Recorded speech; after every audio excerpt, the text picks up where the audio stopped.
সুপ্রিয় দর্শক, সমসাময়িক বাংলাদেশে আপনাদের স্বাগতম। দেশ ও বিদেশের যে যেখানে দেখছেন সবাইকে জানাচ্ছি শুভেচ্ছা অভিনন্দন।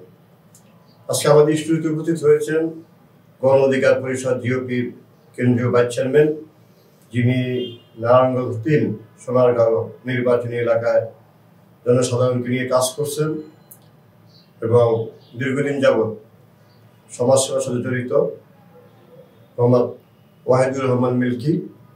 ওয়াহিদুর রহমান মিল্কি, আপনাকে স্টুডিওতে স্বাগত। আপনাকে ধন্যবাদ আমাকে আজকের স্টুডিওতে আমন্ত্রণ জানানোর জন্য। তো দর্শক শ্রোতা, আপনাদেরকেও ধন্যবাদ। যারা দূর দূরান্ত থেকে দেখছেন তাদের জন্য শুভকামনা আর মাহে রমজানের শুভেচ্ছা। তো প্রথমে আপনি আপনার পরিচয় যেটা দর্শকের উদ্দেশ্যে বলতেন। জি, আমি ওয়াহিদুর রহমান মিল্কি। আমার গ্রামের বাড়ি আলন্দি, পোস্ট অফিস বারোতি, উপজেলা সোনারগাঁ, জেলা নারায়ণগঞ্জ। আমি বসবাস করছি গ্রিন রোড পাথরপথে। আমি এসএসসি পাস করেছি আমার এলাকা বারোদি বহুমুখী উচ্চ বিদ্যালয় থেকে। তারপর ইন্টারমিডিয়েট করে গ্রাজুয়েশন করে পোস্ট গ্রাজুয়েট করেছি অ্যাকাউন্টিং হিসাব বিজ্ঞানে। 2021 সালের আমি গণ অধিকার পরিষদের রাজনীতিতে সম্পৃক্ত হই। কারণ দেশের যে পরিস্থিতি ছিল সেই পরিস্থিতিতে সমাজ সংস্কারের উদ্দেশ্যে আসলে এই নবীনদের এই দলটাতে আমার আগমন। তো বাকিটা আপনারা বলতে পারবেন যে কতটুকু আমরা পেরেছি বা কতটুকু পারিনি বা কতটুকু যেতে পারবো, তা আপনাদের ইচ্ছা এবং সচেতনতার উপর আমরা আমাদের কাজ করে যাচ্ছি ইনশাআল্লাহ। জনাব মিল্কি, আপনি তো একজন রাজনৈতিক সচেতন মানুষ।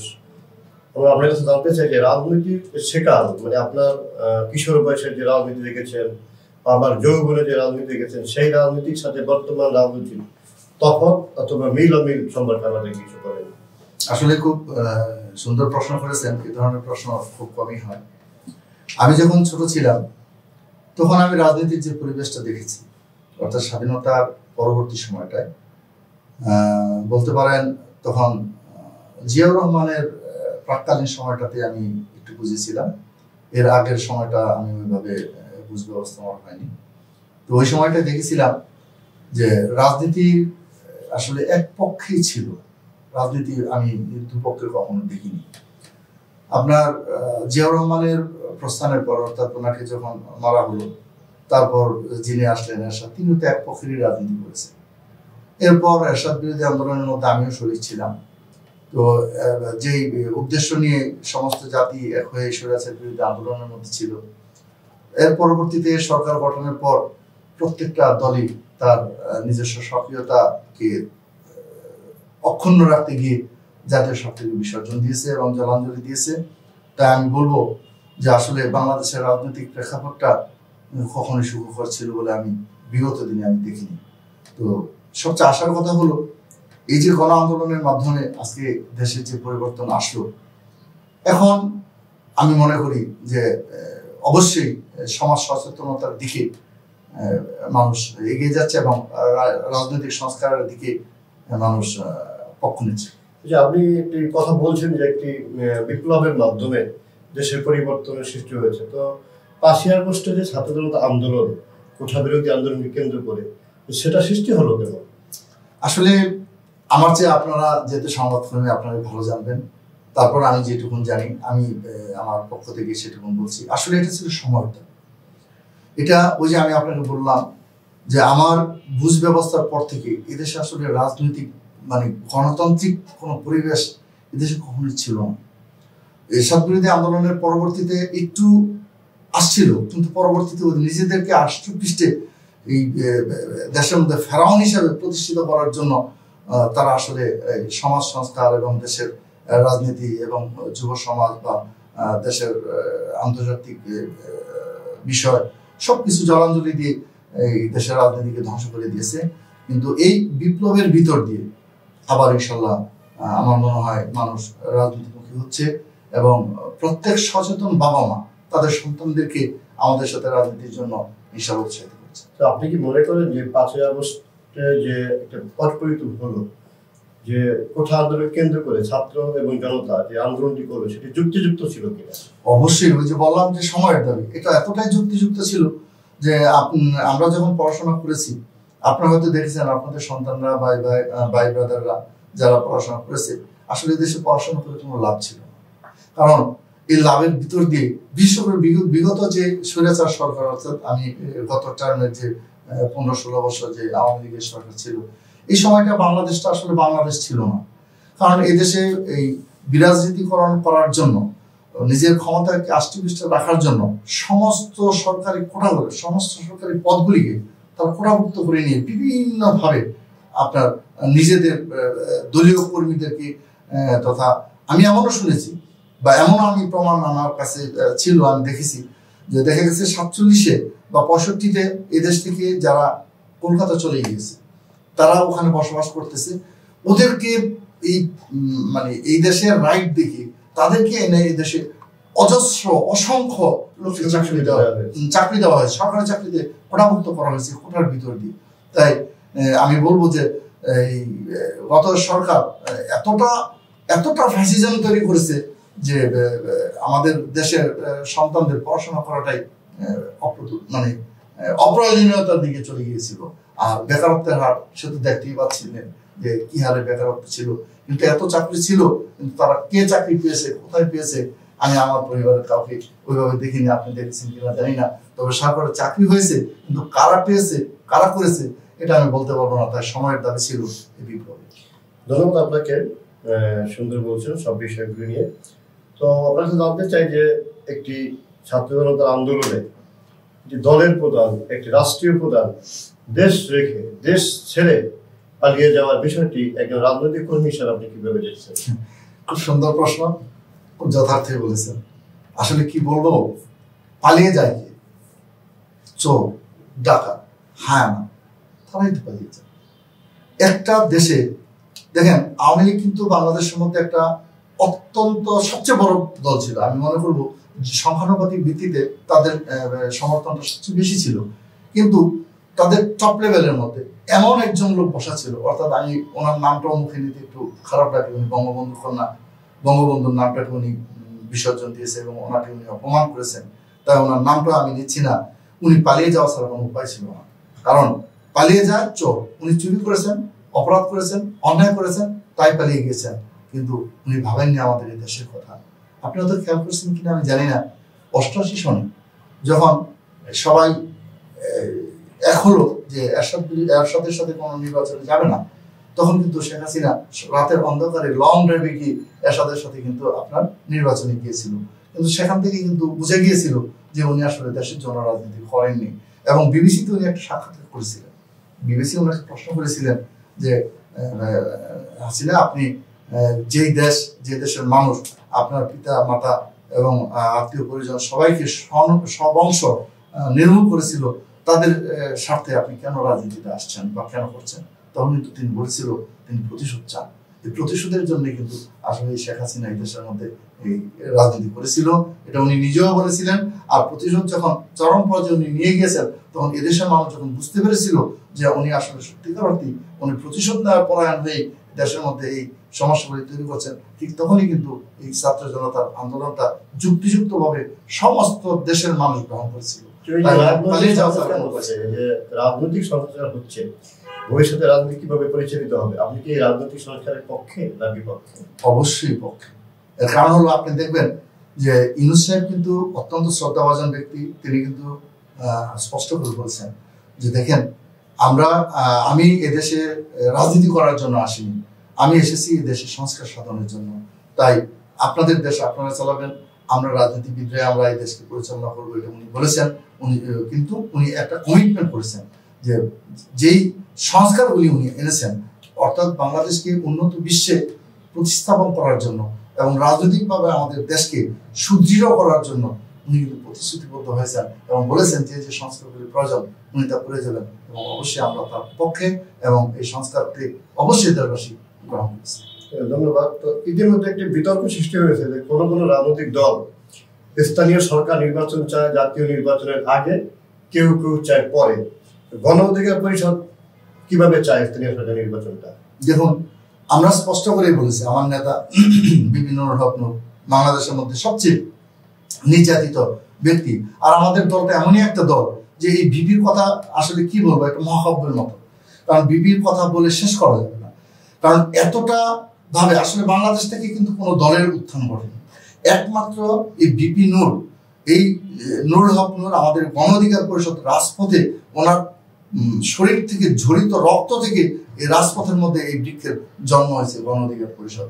বাংলাদেশে আর কোনো রাজনৈতিক দলের কিন্তু রাজপথ থেকে জন্ম হয়নি। দেখা গেছে তাদের পূর্বের ইতিহাস আছে বা অন্য কোনোভাবে লিঙ্ক থেকে হয়েছে। বিপি নূর সবসময় বলেছেন যে অবশ্যই আমরা চাই স্থানীয় সরকার নির্বাচন আগে হোক, কারণ যারা চাচ্ছে, যারা স্থানীয় সরকার নির্বাচনকে আগে চাচ্ছে না, পরে চাচ্ছে, তাদেরকে আপনি খেয়াল করবেন, ওরাই কিন্তু ফ্যাসিজম তৈরি করে এবং ওরাই কিন্তু ক্ষমতাকে আষ্টে ধারণ করার জন্য এই সংসদ নির্বাচনকে আগে এনে পরবর্তীতে তাদের নিজের ভাই ব্রাদার, নিজের আত্মীয় স্বজন, নিজের দলীয় নেতাকর্মীদেরকে বিভিন্ন জায়গায় নির্বাচনের নাম প্রহসন করে, ক্ষমতা ব্যবহার করে তাদেরকে পাশ করিয়ে এই সমাজের মধ্যে নৈরাজ্য তৈরি করে এবং দেশের মধ্যে বিশৃঙ্খলা তৈরি করে। তারাই দেশের স্থানীয় সরকার নির্বাচনটা চাচ্ছে না, কিন্তু আমরা অবশ্যই চাই এবং অবশ্যই আমি দাবিদার যে স্থানীয় সরকার নির্বাচন। জাতীয় নির্বাচন নিয়েও কিন্তু এ ধরনের একটি বাকবিতণ্ডা আছে। তো কতদিনের মধ্যে আপনারা জাতীয় সংসদ নির্বাচন চান? দেখুন, আসলে নির্বাচনের জন্য কিন্তু দেশটাতে যুদ্ধ হয়নি, দেশটাতে যুদ্ধ হয়েছে সময়ের তাগিদে, সময়ের প্রয়োজনে, অর্থাৎ সংস্কারের কারণে কিন্তু এই দেশে এই গত জুলাই আগস্টের সংগ্রাম সাধিত হয়েছে এবং ছাত্রজনতা ওখানে সম্পৃক্ত হয়েছে। নির্বাচন একটা মাধ্যম, দেশকে পরিচালনা করার জন্য একটা মাধ্যম। আমি মনে করি যে নির্বাচন একটা সময় হলেই হলো, কিন্তু মূল যে বিষয়টা, সে বিষয়টা হলো অবশ্যই দেশের সমস্ত রাজনৈতিক সংস্কার এবং বিচার বিভাগীয় সংস্কারগুলি আগে হতে হবে এবং স্থানীয় সরকার নির্বাচন আগে হতে হবে। এর মধ্যে যৌক্তিক সময়ের ভিতর দিয়ে যত দ্রুত সম্ভব নির্বাচন অবশ্যই এগিয়ে যাবে, তবে সংস্কারের আগে। বর্তমান সময়ের আইন শৃঙ্খলা পরিস্থিতি সম্পর্কে আপনার কিছু বক্তব্য শুনতে চাই।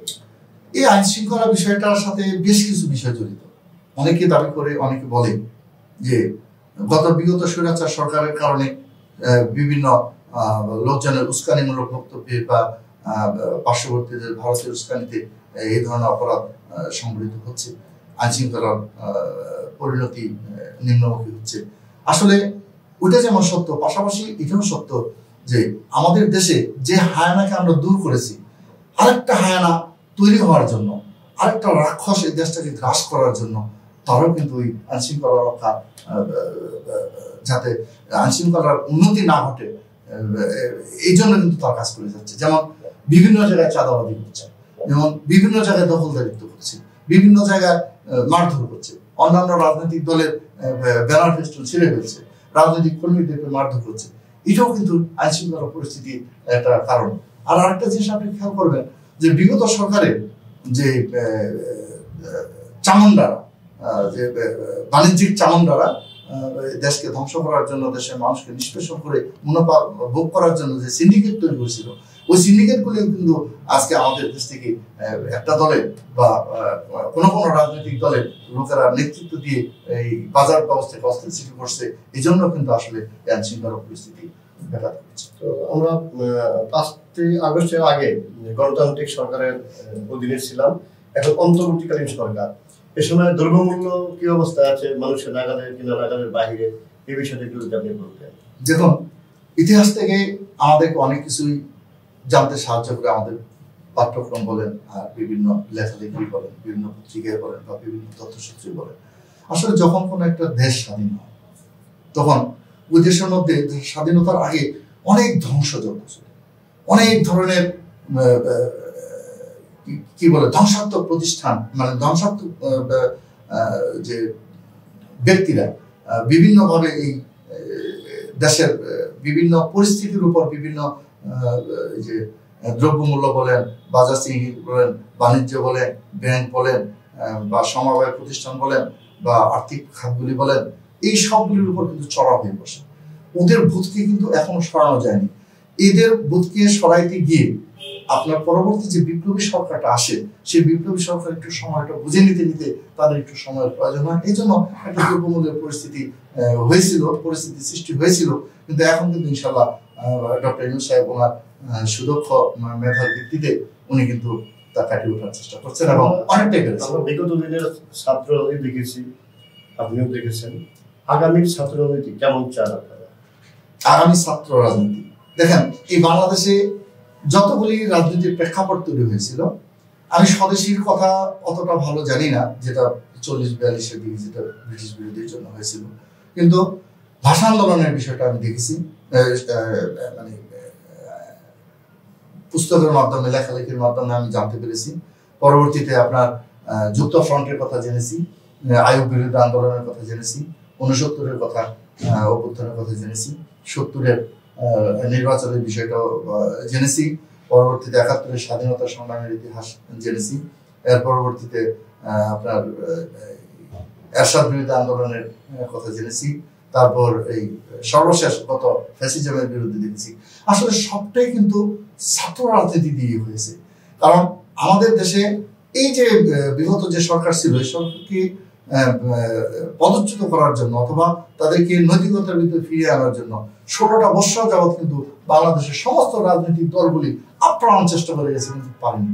কিন্তু যখনই দেখেন ছাত্র জনতা যখন হয়েছে, ছাত্রদের ভিতর থেকে যখন আন্দোলনের ডাক এসেছে, তখন কিন্তু কোনো মানুষ ঘরে বসে থাকতে পারেনি, সবাই কিন্তু বেরিয়ে এসেছে।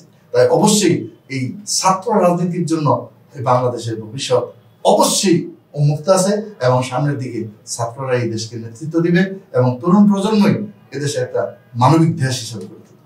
ধন্যবাদ, আপনি যথার্থই বলেছেন এবং ভালো বলেছেন। তো আমার প্রশ্ন হলো, গণ অধিকার পরিষদ আগামী জাতীয় সংসদ নির্বাচনে কতটি আসনে প্রার্থী দেওয়ার জন্য ইতিমধ্যে প্রস্তুতি নিচ্ছে? অ্যাবসলিউটলি 300 আসন।